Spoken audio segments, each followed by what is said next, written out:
Well, good morning, everybody. My name is Bill Holmstrom. I'm a planner at the Department of Land Conservation Development with the Transportation Growth Management Program.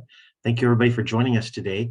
I have Elizabeth Ledette here, who I think may be trying to kick us off here in a second from the ODOT side of TGM, and then Michael Rock as well from ODOT. Let you folks introduce yourselves as well. Yeah, great. Thanks, Bill. And well, yeah, glad you hopped in there. We had one little minor glitch, but we got Elizabeth back, which is great news. So we can kick things off. My name is Michael Rock. I'm with the Oregon Department of Transportation. I manage ODOT statewide transportation planning group, and part of that group is that includes the Transportation Growth Management Program, so joint program between ODOT and DLCD. So that's why Bill is here as well. And main presenter today is Elizabeth Ledette, and we'll go ahead and turn it over to her. We'll be watching the chat for any questions or comments that can come in, and I may stop Elizabeth, or Bill may stop Elizabeth and ask questions as we go, or especially at the end, we'll make sure we get any of the additional questions on the record and try to help with answer what we can. Thanks. Hello, yes, Elizabeth Ledette. I'm going to do hopefully a presentation that won't take up the entire time. We'll focus first on just a quick overview of TGM and its programs, then go into focusing on the planning grants, which is what this getting ready for the application, which is what this webinar is about. Answer the questions we received in advance as of yesterday at noon, and then work through a sample application that I prepared to kind of show how we actually enter things in the portal and what the sorts of things that scorers are looking for in looking at applications. So as most people know, our mission statement is really all about making it so that people can get around easily to the various places that they go, and that the places they go are places that people want to be. And that's been the mission since 1993. Underneath the mission are a variety of objectives. There's 5 key objectives, and then there are sub-objectives under each of these. And as a reminder, advancing the TGM objectives is award criterion number 1, and it is worth the most points. So of all of the criterion, so really, more than anything else, we're looking for a project that will advance these objectives. So what are the services that TGM provides? We have 2 main sets of programs: the grants, which has 2 types of projects: transportation focused projects and projects that are focused on land use with supportive transportation. We also have community assistance programs. Those programs are that's Code, Quick, and Education Outreach and TSP assessments. Those projects are on a first come, first served basis. They have they do not require adoption as an end product in the same way that the TGM planning grants do. So sometimes these may be better fits for people, and you may realize as we're going through the presentation that that's a better fit for you. And feel free to ask questions or to follow up with me or Bill after the session if you would think, wait, maybe my project should go there. So planning grants. We currently have this, as we know, this is an annual competitive cycle. It's available to local units of local government and as well as tribal governments. The typical award amount is 125 to 250. We do, as prices have gone up, this used to say 75 to 200. Now it's just going up and up, but we are doing more projects that are a little bit more than that. But we also have, as you see the next bullet, a amount of time that these projects can be done. And so sometimes we can't do the really big projects because we just can't spend the money quickly enough. There is also a local match required. That's typically a staff time match, but we also accept cash, and we do allow for a match waiver. There are currently 35 projects going in the grant cycle. I have a little star there by Marion County. They are the first project in 2022 to be underway, but there are some others coming up quickly. So what types of projects do we have? The transportation system planning grants, which is intended to make up 50% of the program, really is focused on making a transportation decision. What should my community be in 20 years from now? What should my core, what do I want this corridor that's so important in our community to look like? And also just transit development plans, which we use primarily, which are primarily by transit agencies who are an eligible applicant, but are sometimes by local governments who are incorporating some of that work into their other TSP work. Integrated land use and planning button here. Those are the land use part of the program. Again, we're striving for 50% of the funding to go to that. Those are often downtown plans, an area that is getting ready to develop, and the city wants to really think through what kind of land uses are going to be best suited for that area, as well as making sure that there's supported land transportation infrastructure. So where are we in the cycle? Right now, we're looking towards the application due date, which is July 27th, I think nearly at midnight, when our applications are due. After that, the list of applications will be posted on our website the following week. Our scorers begin. We solicit comments from other state agencies, see if they, how it fits in with their plans.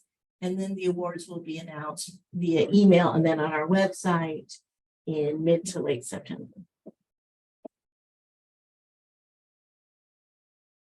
So how do you apply? Of course, as I mentioned, we have an online portal. It's incognito. It's in our packet and it's on our website. And a key thing that probably everybody has already started working on is that your application must include a resolution of support, meeting minutes, or an authorized letter from your governing body. So what are the award criteria? The first 5, 1 through 5, are very similar to the ones we've had in previous years and people have applied, which, as I noted earlier, is primarily on the, how you support the TGM objectives. But also there's quite a few points for, is this the year for this project? Is it timely and urgent? And the third one being proposed project approach. That's to, where we say, what is actually the work that you're going to do in the project? New to this year is bonus points for housing. This used to be an innovation criteria. We, in conformance with the governor's initiatives, governor's priorities, we have changed this to be up to 10 bonus points for advancing housing, barriers to a broader range of housing, or making it more accessible. While this mix of housing, accessibility, and affordability has been in our objectives for a number of years, we're really, this is the first year we've really pushed that as one of our key items. So, advanced questions. Oh, I should say, Michael, do I see any questions, or Bill, on TGM in general? I'm not seeing anything in the chat yet, but again, invite anybody to put questions or comments in there and we'll try to get to them. Fantastic. All right, so what questions received in advance? So one of the questions is what types of projects are most likely to receive funding? And so as Bill and Michael know, I love my spreadsheets. And so I looked out over the last 10 years, and what we found is that the percentages for the applications and the awards are actually really pretty close. TSPs and TSP updates are about 1/3 of all of our applications and our awards, with other category 1 projects about another 40%. So we're heavy on category 1 transportation projects. As I mentioned, our goal was 50%. We're getting about 70%. So land use only gets about 20 to 30% of our awards.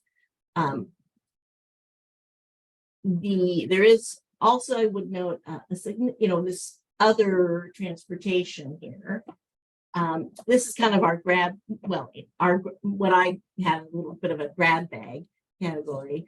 And so a lot projects that don't neatly fit in others. Some of these are a little more unique.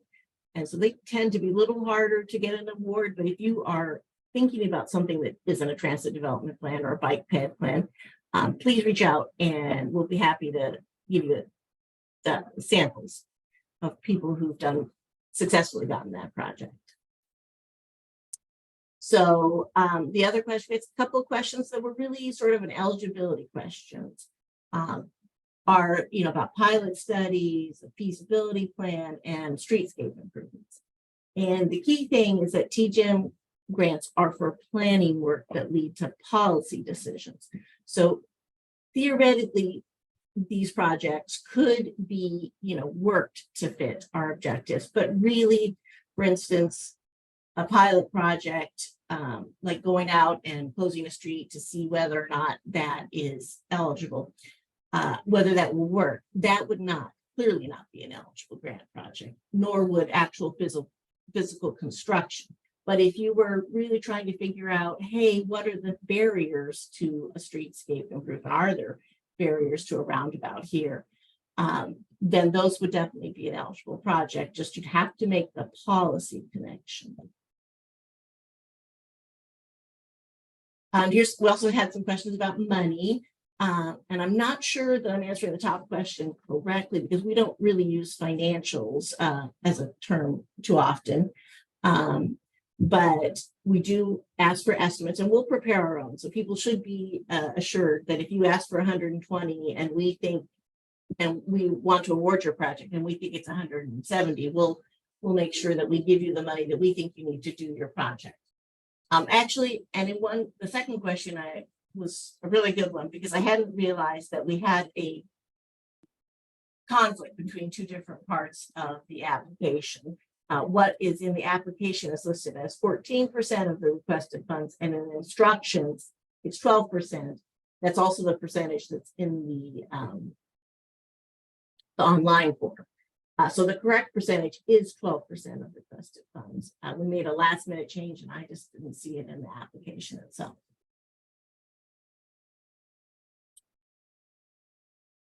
So questions about the award criteria. I'm going to go over this in the sample application, but the questions hit on an important point. Telling the story is really key.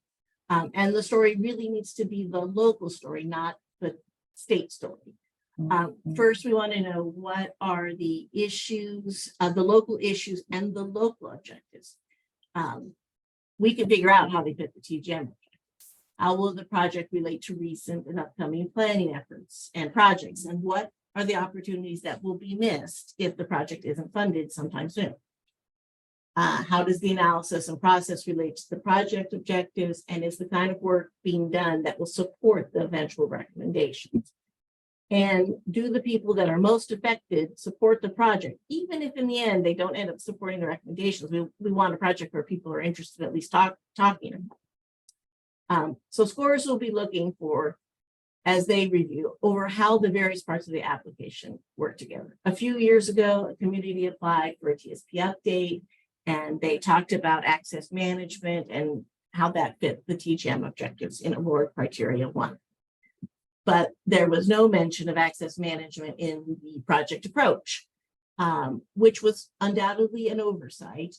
But it does create doubt, especially for something that's kind of can be controversial like access management. So just be sure, one of the things I really recommend is that people really make sure that each of the various sections speak to each other.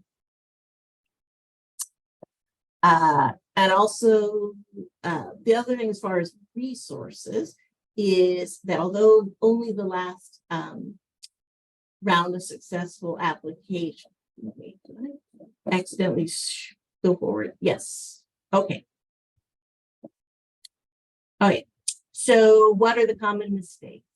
The most common mistake is definitely the reimbursement and match responses. And we'll go over that in the sample application. The last round of successful applications are on our website, but we have hundreds of past applications in our files.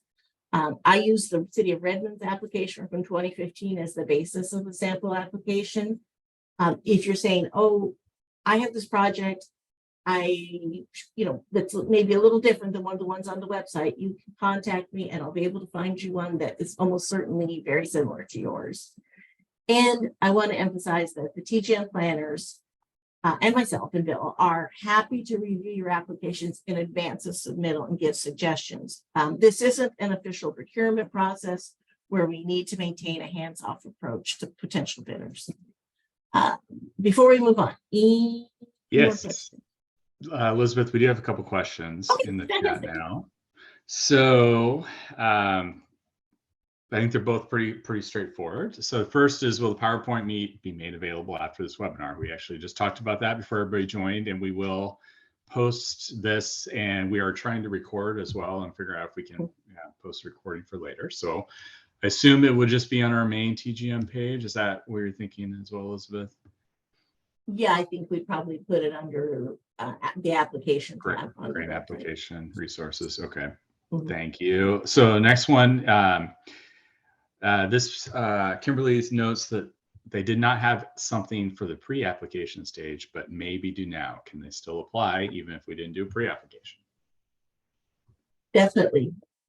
Probably a half of our applications are from people who did not file pre-application. Yeah, the pre-apps, we like those because it's a chance to work with you all, or sometimes it's just not eligible, and then you don't have to waste any time, or we can help get you to an eligible project, or maybe send you to a different program that's a better fit, but encourage you to still apply. Is the next question, is there a problem with a 2017 TSP being updated? Can we still do that? So yes, definitely. That's pretty soon in TGM world. A lot of times the projects that we do are for TSPs tend to be more like, I would say, Bill, 10 years out, maybe ones where they really, the TSP is getting old, and by the time our project is adopted, it'll be 10 to 15 years. I would say 2017 is still pretty young. Relative to all the other TSPs out there. It doesn't mean that if circumstances have changed quite a bit, there's been growth in the community, something substantial kind of shifted, that a new update is necessary, that couldn't happen, but 2017 I think is pretty young for a TSP update. Yeah, the other thing that's coming to mind is maybe it's not a full TSP. Maybe there's something that's more focused because it's an emergent issue or a new area. So sometimes the more detailed planning work, area plans, for example, can be done through TGM and then incorporated just as part of the TSP. So it's not, you're not overhauling the full 2017 plan, but keeping the one you have current based on some new issues. So that's definitely possible. Okay, that's the last question I see, but keep putting them in. Okay. So. All right, so now I'm going to go through a sample application that is from our City of Clanwell, which is our dummy city that we use when we are testing the portals. And this, as I mentioned, this is going to be based on a project, an application that the City of Redmond applied for successfully back in 2015. And it's modified a bit to emphasize our current, to emphasize housing and to fit our current questions. Here's a couple pictures from the final plan that came out of that. I would also note that this application is our most common form of application, where the local government wants funds to hire a consultant who's going to be doing most of the work. And the local government is not getting paid and is providing in-kind match. I will kind of touch on the in-kind versus cash match. There are slightly different responses that we would see if the local government was doing most of the work or even a big chunk of the work. And so if that's your situation, again, I encourage you to contact me after that. So Here in the portal, this is just an in-person, currently in process application. As I mentioned, this is from the city of Planwell. Everybody has to put in their name. Our dummy name is Planny Plannerson, Planner Extraordinaire. Although she does have my email so that I can continue to get into the sample application. Another common sort of like confusion is who is the person who is empowered to sign the agreement. Planning is great, but she is not going to be able to bind the city of Planwell with her signature. So that's typically going to be like Mr. Bossy, the city manager, or it might be that the city council has to take action and the mayor signs, or all 3 county commissioners. Whatever your process is, we'd really like to know at this stage, partly because that helps us think about down the future when you are getting to assign the agreement, but also so that they can be copied with, if you do receive an award, they'll be copied so that they'll know that at some point they're going to be asked to do something. If you don't know who the person is, or you just want to say, this is, Board of County Commissioners, you can just put that there and without an email. This is not a required field, but we would like to know it if you do know. Co-applicants. This is another one that can be a little confusing. If the city of Hood River and the county of Hood River are both going to participate in the project pretty much co-equally, they're both going to adopt something at the end, that is a joint project. But if the city of Hood River is doing a project on their TSP and Hood River County will participate on their technical advisory committee and review deliverables and let Hood River know when they're doing something that might conflict with the county's plan, that isn't a joint project. And ODOT is never a co-applicant. It's really people who are both intending to take action at the end of the project.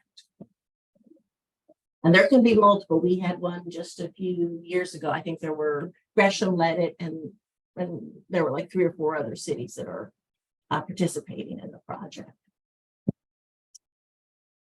Upload your resolution. So our preference is, of course, for a resolution because that's really an official action of the board. But the app would be, I'm dragging up my Planwell mayor's letter. I'm going to open that. That is the mayor's letter from City of Redmond. As I say, we prefer a resolution, but we'll even take minutes. Sometimes people are like transit boards often don't have resolutions. So we'll take minutes where they approve applying.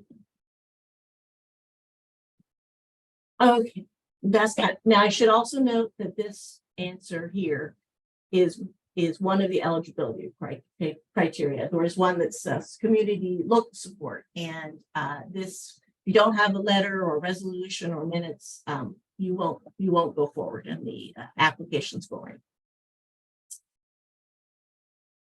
Okay, so this is where we really start getting to the meat of this. This is going to be for a neighborhood revitalization plan. In this case, it is not the entirety of the city of Planwell, so I'm going to upload my map. If it was the entirety of Planwell, maybe I was doing a TSP update, I wouldn't necessarily need a map. We probably know what Planwell looks like. You can just, if you don't want to, you can just say this will be the entirety of Planwell within the urban growth boundary. Planwell, like Redmond, is in Region 4. If you are not sure what region you're in, there's a link here. What is the project? It is a Category 2 project. The description here, oh, I should say one thing about the titles. It's really a lot easier if you do not put your city name in the title, which has to do with the way that ODOT contracts and agreements and filing is. We'll probably end up taking it out anyway. So the name, this is a pretty short description. We only have a maximum characters of 750. And so this is only a couple 2-3 sentences. In this case, we're doing a plan for the older areas of Planwell. We want to look for some missing middle housing and accessory dwelling units. Infill's a big thing in the city, and that will address barriers and identify multimodal needs. Key with this is right up front, I have said what my project, what the end result will be. And I've also clearly demonstrated that there's a transportation relationship and benefit, which is here in the multimodal needs. So as I mentioned, project cost table is where we tend to get the most, and the match tend to be where we get the most errors. When we get to task 3, you'll see that I've sort of estimated it by task, and it was a total of $175,000. Local reimbursement is 0. If I, for instance, Planwell was doing the existing conditions report, and they're going to have to pay the GIS people because planning, they do cost sharing. Then you could request reimbursement. But typically the local does not get reimbursed. So in this case, it's $175,000. Another thing I should note also is that if you have a contract planner is that cost is not eligible for us to pay for it. You can use it for match, but we cannot pay your local contract planner for that. However, if you had a COG planner and the COG planner needed to be paid, you can put money in here. On 175,000, our match is about $20,000.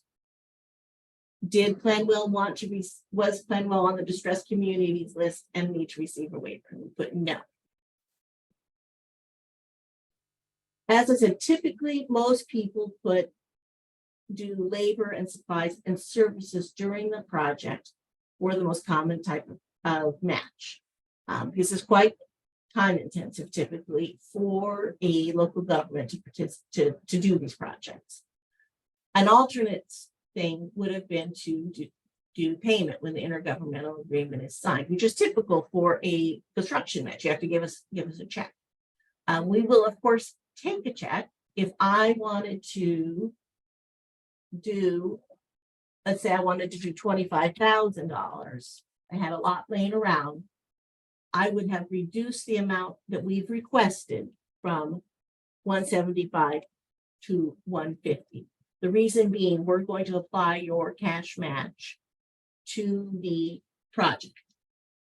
So whatever if you put down payment, reduce the amount here in the request. Back to this. All right. Michael or Bill, are there questions on any of these things before we go into the award criteria? I don't see new questions.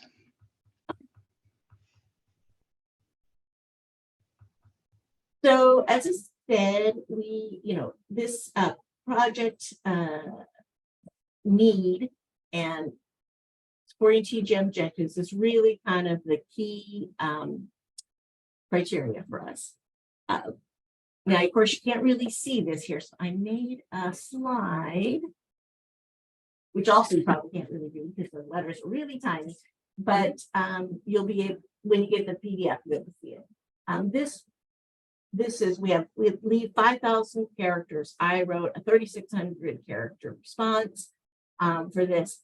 Really, I focus on what, again, are the 2 key objectives for the project.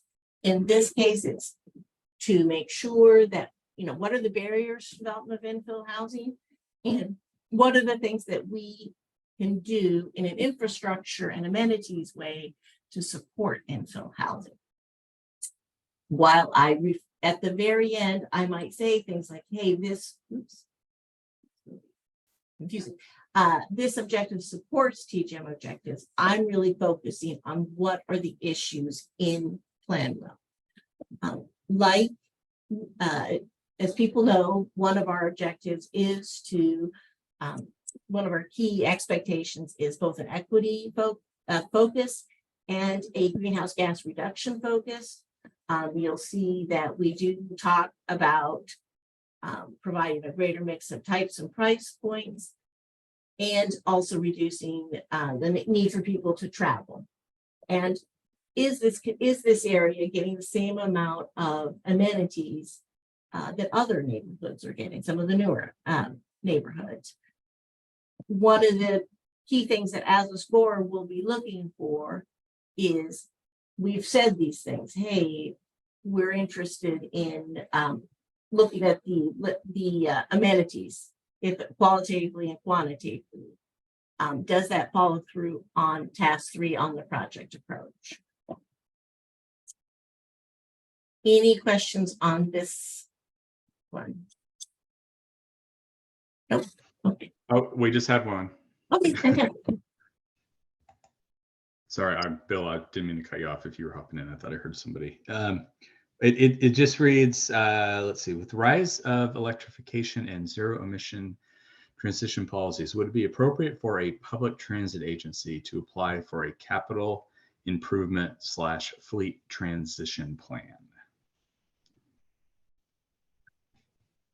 Well, certainly if you were planning for it, if you were saying where are going to be the locations, I would, Bill, you can jump in. If you were talking about where are the locations, how can we make it so it's really accessible for a large segment of the community, but any sort of capital project is not eligible, and anything that's moving into detailed design is not eligible. What I think maybe they're asking, Elizabeth, and we can ask, is, a transit agency would need to plan, for their fleet, which isn't something normally that we would plan for by itself. It might be part of an overall transportation or transit plan, but like a fleet transition kind of plan wouldn't be something I don't think TGM would do. But then there's also going to be all the supporting infrastructure necessary for electrification, for charging, whether that's at the depot or along the route or at a terminal. And I think those could all be pieces of something that TGM did, but I'm not sure that we would do that by itself. There may be other opportunities with ODOT Public Transit to do that sort of thing, but I don't know. What do you guys think?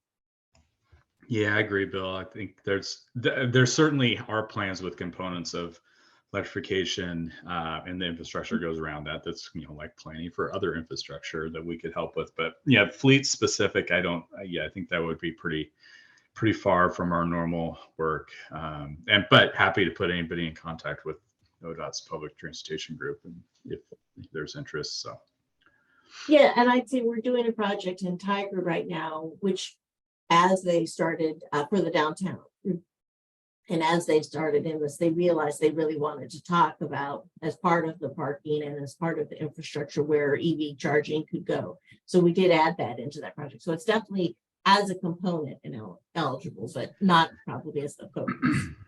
Yeah, then there's one more similar that just came in.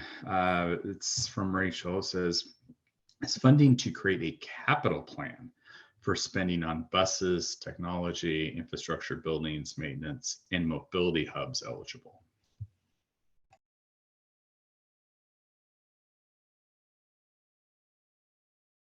We've certainly included mobility hubs in a plan before, in either transportation system plan or in a transit plan for an area. But capital plan for spending on buses, tech, infrastructure, buildings, we don't really do capital planning so much at TGM. It's more going to be network or system planning or coordinated planning with land use. And to the extent that some of these things overlap and you want to make decisions about where's the right place to make those investments, how are we going to make sure that we have connections to those mobility hubs, all those things are absolutely part of a TGM project potentially. But when it gets down to like, are we actually going to make this happen and do the capital planning for that, a bit outside of our scope, I would think. But yeah, I agree with you there, Bill. Mhm. Sorry, Elizabeth, were you jumping in? No, for sure. You really have to make the, we talked about in one of the earlier slides, you really have to make the policy connection. We're really focused on a local government deciding what they want to do for the future, not anything that's more near term. Is and construction or project development related is really pretty iffy for sure. Yeah. So the mobility hubs comment, I'm with you guys. We have funded some of that planning work. Mhm. One that's been a bit outside the box is helping jurisdiction and transit agency do some planning for the more or less the land they own, the real estate that they own along transit lines. Encouraging transit-oriented development, park and ride, those kind of things that are back in that transportation link. We've been able to fund that. The TGM are federal surface transportation funds, so they do come with the requirements to have the transportation tie. So that's why we tend to get, not go too far into the kind of the real estate planning, operations planning that are typically different pots of money. So I don't see any more questions. Okay. So the next question that we have in our application is proposed project is timely and urgent. And timely and urgent in TGM world, of course, doesn't mean today. It tends to mean I'm ready to make a decision 3 to 4 years from now. Hopefully sooner if the stars align, but not real soon. So, but that said, timely and urgent does tend to be the criterion that is the, when a project's on the bubble, that does tend to be the one that pushes a project, that we end up with one project over another. So it is important that you do really think about this. Here's a short answer. I wrote well under the amount of characters that are allowed. People can go on for sure, but if you can say it in less, that's great, because Bill has to read all the applications, and he definitely probably becomes exhausted by the end of it. This is about 1,600 characters. Again, in this response, the person is tying to what are some of the things that PlanWell is doing that will set the stage, so when the project is underway, they already have they've gotten some important data that we're going to need, and that they are, so they'll be ready to go when the project's ready. We also, in the second paragraph, talk a little bit about why infill housing is becoming such a big issue. Again, it ties to some of the things that PlanWell doesn't want, which is that this new residential development is mostly larger single family units, and that this, and that some of the other development, residential development, is in older neighborhoods, primarily for tear downs that raise displacement concerns. So we're going back to our issue that we raised before about equity and making sure that everybody can live in the community. We mentioned a little bit some of the state requirements, and then also note other the TSP update that's going to begin shortly, and that's going to incorporate the information from this project. So we're trying to hit all the high points. Are we, is this what's our local issue? What's our local readiness? And what are we going to use this for? And therefore, trying to set the stage for this year is the best year for us, not next year. Bill, any thoughts on timeliness? Yeah, I think, in addition to thinking about when the project's going to be coming to an end, think about it when it's starting. Sometimes we get applications where we're ready to go right now. The TGM process is not going to work that quick most of the time. You've got to be thinking about a year from now, or a year from when the application and what's you're being ready for next spring or next summer, just to be aware of that time frame when you're doing that. And are there any questions more about in the chat about this before we move on? Nothing new. Okay, fantastic. So we're going to go back to the online portal, which is the proposed project approach supports policy decision. And again, as I said, this is really where we're going to ask the questions about how are you actually going to do this project? We don't expect everybody to have everything nailed down, but part of this is for us to get a good idea of that the local government knows what's involved in the project and that they have some of the data already ready. So you'll see a fairly standard approach here. If you use, there's the project helper tool. You could just steal from one of those if you're not exactly sure. But in this one, we're just like, hey, we're gonna start off. We're gonna pick up some evaluation criteria, determine which projects are the ones that which locations we're gonna look at and get going pretty quickly. Then move right into doing some infill design, looking at the infill locations to determine number of units and assess whether that is really feasible. And then if it's not financially feasible, maybe our setbacks are too big, or we have the coverage maximum is too small. Really try and figure out what are the kinds of code changes that will make it feasible to do infill development.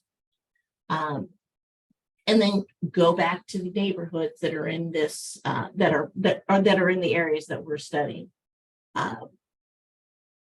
Then when we talk, one of the other goals was, what's that supportive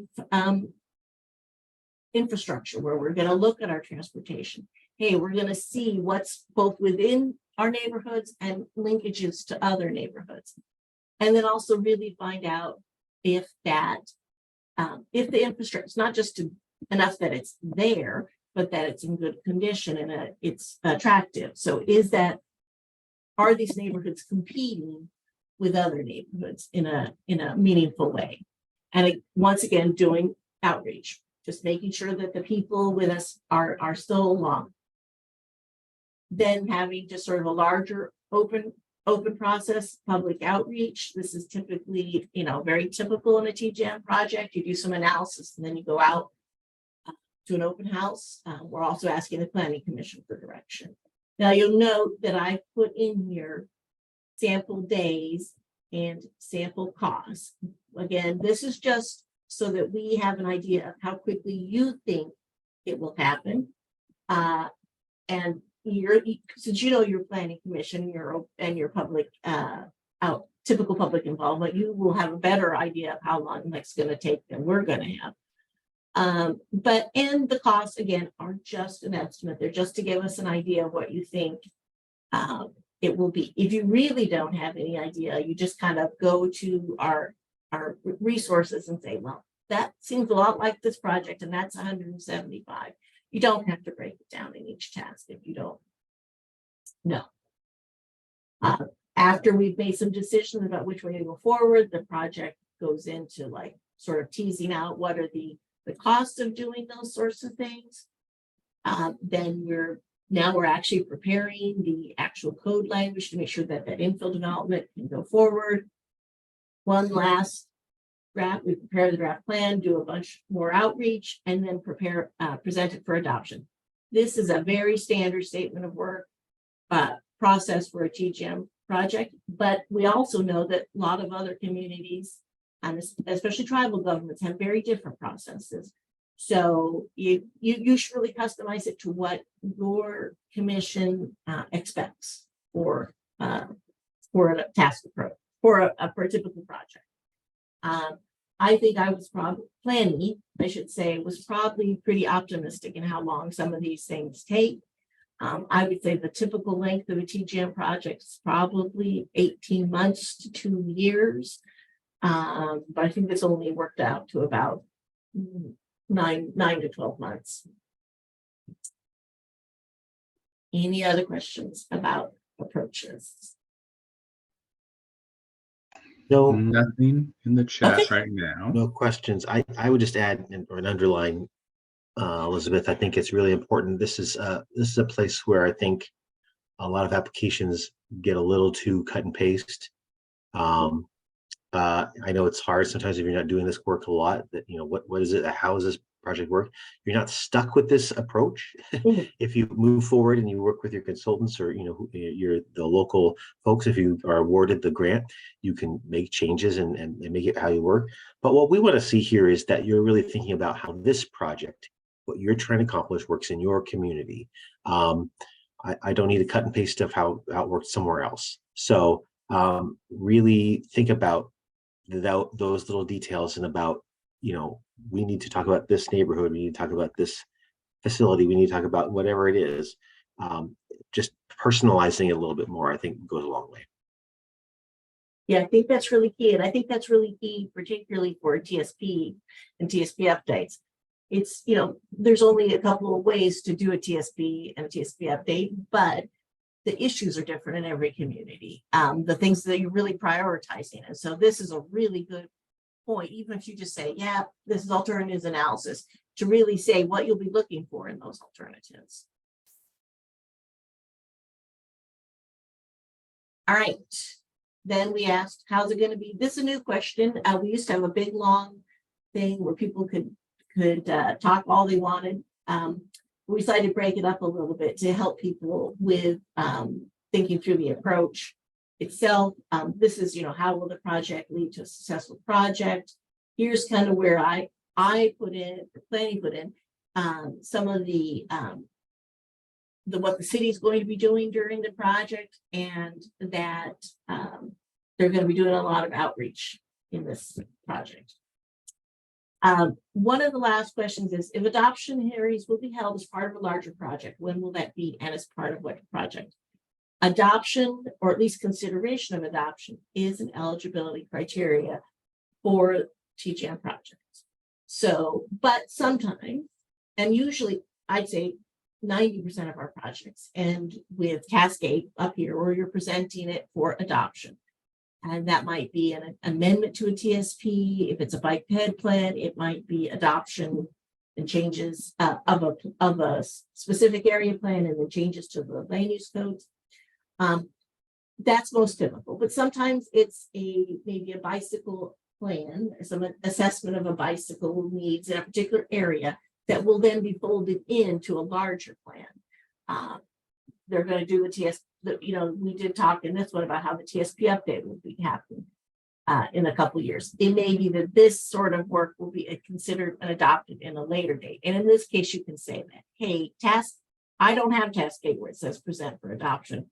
What I do say is I present it for, so the council accepts it, and then it's going to be adopted as part of our TSP update or our transit development plan in the future, and when that will be. So Elizabeth, we do have one question, although it's probably on me to find the link. So Katie asked, did you say that you have example applications? And if so, can you post that link? So what would be the right place to direct people for that? So the most recent round of successful applications are on our website in the TGM planning grants section. There are there's 11 of those. We have a large number, but we do retain all of our other applications. So I suggest that you reach out to me if one of those doesn't fit your bill, what you're looking for, and we can provide a sample from a project that's very similar. Okay, yeah, I just posted a link to our grants page, and there's some drop down menus that talk about how to apply, and then the 22 awards are there. So those are the ones Elizabeth mentioned. Yeah. Okay. So community support, this is not a lot of points, but this is actually a really, I mentioned earlier that, hey, we really want to know that people support the project, doing the project, even if, ultimately they decide that they don't like the recommendations that come out of it. So we asked for letters of support here. I'm going to link my letters of support again. This is from Redmond. One thing that's really great is if everybody merges all of their letters into one PDF. That's a real time saver when we get these all applications ready for the web, but you certainly don't have to.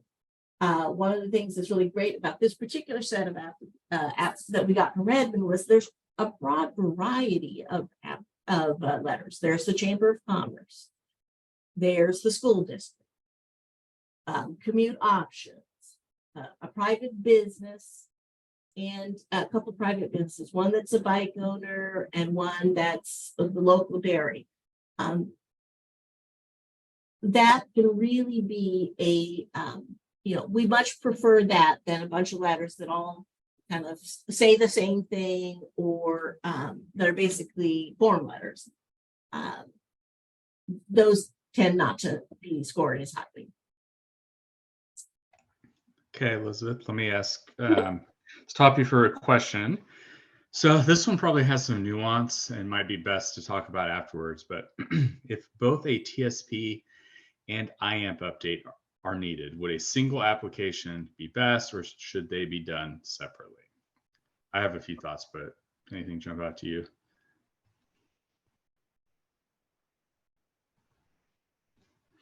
Well, so sometimes we combine projects.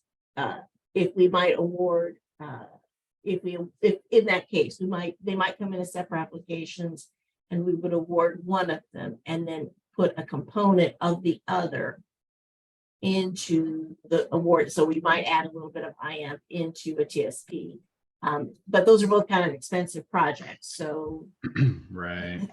That was kind of my thought too. Having a combined one might decrease your chances, is my guess. I don't know. What do you think, Bill?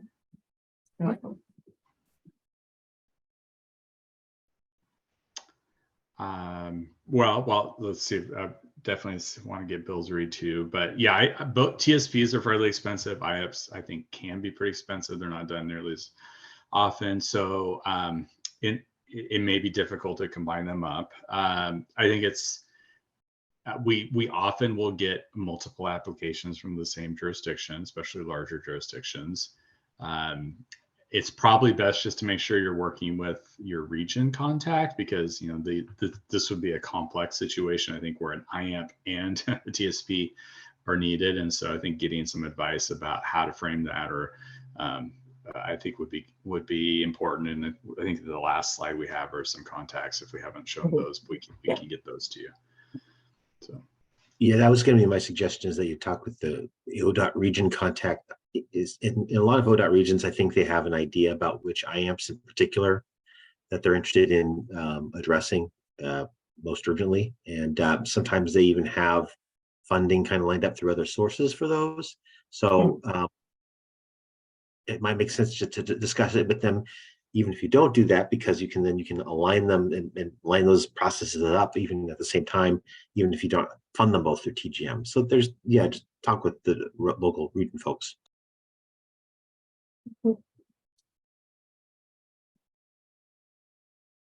So the last of the award criteria is criterion 5, ready and capable.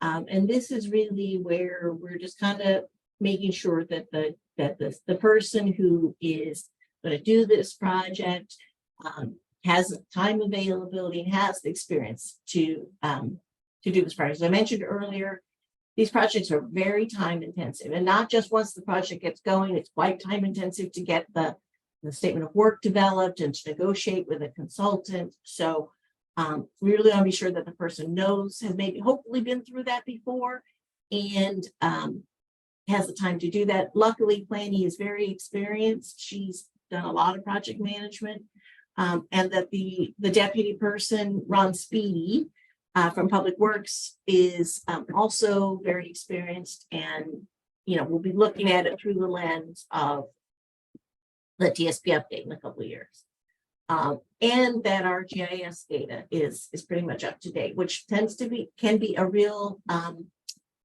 barrier in an early in some projects if it's very intensive in data.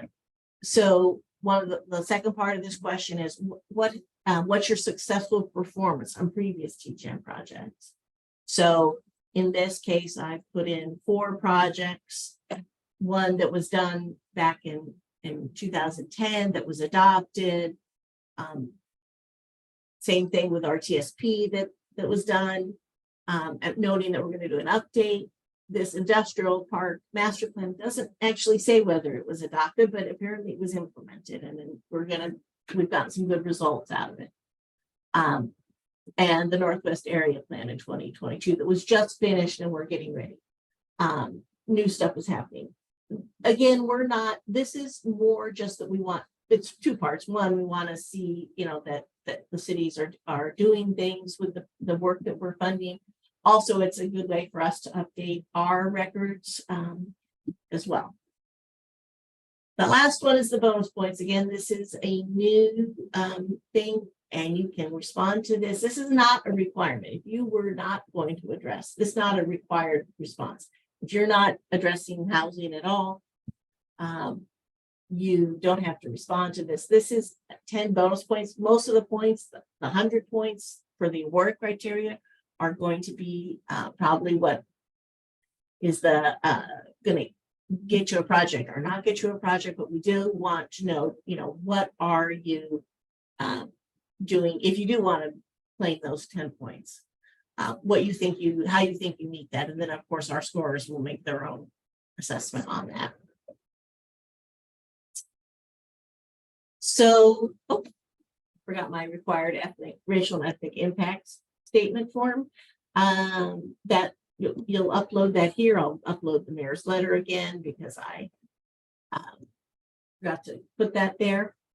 This is a state required form. Then we get to the certifications, and this is these are required. This application demonstrates a clear transportation relationship. You should have demonstrated that for sure in award criteria 1, where you mention how you're going to support that. It demonstrates adoption to meet project objectives. You will be answering that in award criteria 3. So if you're thinking, what is that again? You just want to go back in the instructions. It'll refer you again to where you need to make sure. And demonstrates the support of local officials. This was the resolution or letter way back at the beginning. So, okay. Who prepared the application? Now, planning prepared this one, but it could have been prepared. Sometimes it's prepared by a consultant. In this case, we just want to know who it was. This is not because this is because that has implications for procurement. So if the consultant, that could be your contract planner, it could be a firm that that's doing something for you. We're particularly interested if it's whether they were paid or not paid to prepare the application. And our last question is, would you like to receive TGM news and updates? We send out emails, won't bug you, maybe once a month, where we tell you what's happening in TGM. You don't have to say yes. If you're already getting our emails, then you can just click, I'm already subscribed. Assuming that you're done. If you're not done, you want to think about it. You put a bunch of stuff in, but you want to think about it. You can hit save. It'll send you an email link. And sending me a link to get that. I've done this maybe 10 times already in getting ready for the webinar. When I'm completely done, you'll hit submit. And you should receive an email with the application itself, and we'll receive it here at TGM. I should note that I prepared almost all my responses in a Word document. I took the application instructions and I made a Word document, and I just worked on it in there and copied in it. Very few people do actually type in the boxes, but you're welcome to do that if that works better for your process. Any more questions on application, filling out the form? Nothing yet. Okay. All right. So I'm going to move on, but I'll certainly at the end, people can ask more questions. So assuming you get an award, You're going to find that out in mid-September. Typically what will happen is that you will work with an assigned project manager from ODOT who will help you flesh out the ideas that we had in the task approach in number 3 and help you select a consultant and negotiate with them. And then there'll be an agreement and contract prepared by ODOT. And hopefully you'll be underway in summer or fall of 2024. If you're a certified local public agency, like Marion County was, then ODOT will develop an agreement with you, and you will do the consultant selection and the contracting, and ODOT will reimburse for that. The advantage of that, there's a lot of advantages for that. One, you're underway a lot faster because our agreement is up and going. You're really making the selection and, independent of the ODOT process, and you're avoiding the many people who have to sign off on everything when you're doing a state procurement. So the contacts, that's in the application packet, but here it is again. The region planners, as Michael mentioned, if you have a question about, is this really kind of in line with the region's priorities, you can certainly check with them there. And all of these people and myself are more than happy to review an early application. I would encourage you to do that. What we're most interested in is a good crop of applications that everybody put their best foot forward, and we have so many great applications, we don't know what to do with it. We really want to, help you flesh out your ideas. Again, the regions, in case anybody doesn't know, and that is the end of the PowerPoint. I'm going to stop sharing. Yeah, thank you, Elizabeth. Definitely invite anybody to put additional questions in the chat before we wrap up. Can you remind everyone the deadline on the applications? Yes, it is Thursday, July 27th at 11:59 p.m. Great, thank you. Always great to hear from the city of Planwell and Planning Plannerson. There's a few new people I hadn't met before, and I think in this fuller application too. So, okay, nothing new coming in the chat. So maybe just give it one more minute and then we can wrap up. So let's just mention, we'll post these materials onto the grant, TGM grant website, and she's got her email in the chat as well. You're welcome to contact us. I just did see a chat pop that says this might be a more in-depth discussion. That's all it says, but I think oh, here comes some more. But yes, definitely happy to talk more offline as well. But we'll give Kimberly a second to see if she finishes a little more in the chat.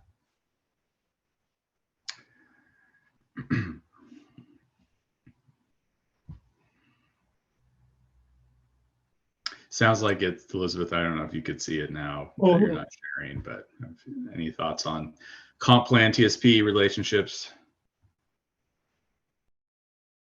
Well, all of our projects have to have a transportation relationship. So if you were talking about the part of your comp plan that we want to update the park section, that would definitely not be eligible. If you are talking about the land use and transportation and sort of an iterative process, that would probably be eligible. We have funded a couple of those. They have all been tribal projects, I believe. I don't think we've done a comp plan for local government. So it looks like the question is updating the comp plan to match the TSP. So the goal 12 element of the local comprehensive plan.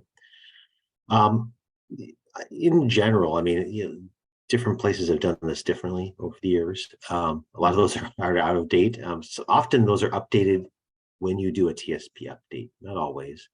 That probably is a good practice, though, is to go back and make sure that, because the transportation system plan is itself, a supporting piece of the comprehensive plan. But there's the single, like the comp plan document, like the central document, which has, the goal 12 element, and you want that to be consistent with the TSP. That by itself, particularly for, I'd say, a smaller city like Depot Bay, is probably not enough of a project. I'm trying to think if, I don't know if that could be a code project. Maybe, I mean, probably not, unless there's something else that was attached to it. Yeah, good, quick question. I don't know. That might be something to follow up with Brett Estes, your DLCD regional rep, on, to see if there's something that he may be able to help the city on that.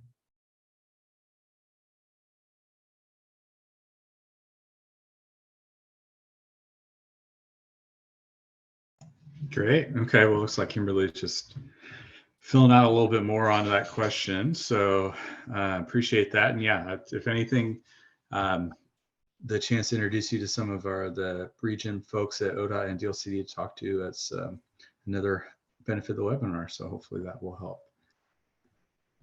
Okay, last call. Did I miss anything else that was coming in while Kimberly was typing? Doesn't look like it. Okay. Nothing else, Elizabeth. Although I do see, does anybody have their hand up or anything? I see a box all of a sudden. It says Q&A 1. I'm not sure what that means. I didn't notice that before. Maybe it was there the whole time.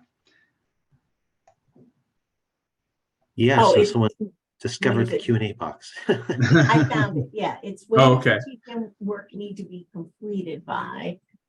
We do have federal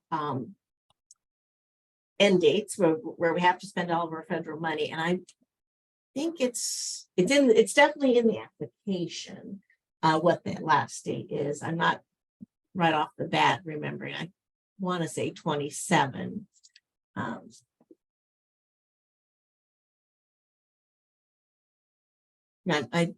It's yeah, 20. I think 2027 is the end, but don't quote me on that. It's in the application itself.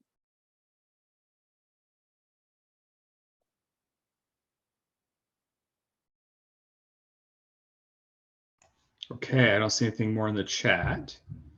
And I don't even know where that Q&A box is, so I'm glad you guys found it. Okay. All right. Elizabeth, do you have anything else to wrap up? No, I just say we'll be posting the PowerPoint. We'll also be posting the sample application itself on the website, so you can see that.